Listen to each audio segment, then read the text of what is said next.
Basically rate বলতে ওই নাকা পয়েন্টে আমাদের যে পেচারপুর নাকা পয়েন্ট এটা রুটিন অনুযায়ী ডেইলি চেকিং 24 ঘন্টা চেকিং চলছে। তো ওই চেকিং চলাকালীন সময়ে TR-02 1934 টাটা এইচ একটু বলেরও পিক আপ গাড়ি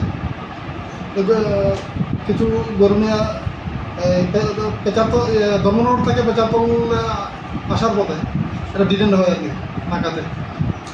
ডিটেন করার পরে ওই গাড়িটির ভিতরে 10টা গরু ছিল, দেখা গরু। তো কন্ডিশন খুব খারাপ, মানে একটার উপরে আর একটা মানে খুব। এরপরে আমাদের পিএস অফিসার ওসি সাহেব, সেকেন্ড ওসি নাকা পয়েন্টে গিয়ে ডিটেন করে গরুগুলি সিজ করে গোশালাতে পাঠানো হয়। আচ্ছা, তো গাড়ির ভেতরে কেউ ছিল? গাড়ির ভিতরে ড্রাইভার এবং সহচালক ছিল। ড্রাইভার সাহিল আলী, বয়স 20, তার বাড়ি পটিগ্রায়, এবং সহচালক শামসুল ইসলাম 25। তো তাদের বাড়ি কোন এলাকাতে? তাদের দুজনের বাড়ি পটিগ্রায়। আচ্ছা, গাড়িতে কি পর্যাপ্ত পরিমাণের কাভার টাভার ছিল এবং মানে লিগালি কাগজ ছিল? না, কোনো কিছু ছিল না।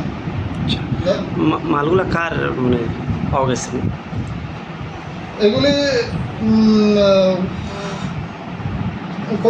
তদন্তের পরে সব তদন্ত চলছে। ওসি সাহেব, সেকেন্ড ওসি তারা তদন্ত করছে। তদন্তের পরে সব জানা যাবে অ্যাকচুয়ালি মালগুলি কার, কোথা থেকে নিয়ে আসছে এবং কোথায় যাবে। বর্তমানে গরুগুলো কোথায় আছে? গরুগুলি বর্তমানে গোশালাতে, ধর্মনগর। তো এ ধরনের অভিযান আগামী দিনে আপনাদের কি আগামী দিনে আরও চলবে এবং রেলি অব্যাহত রয়েছে। ধন্যবাদ।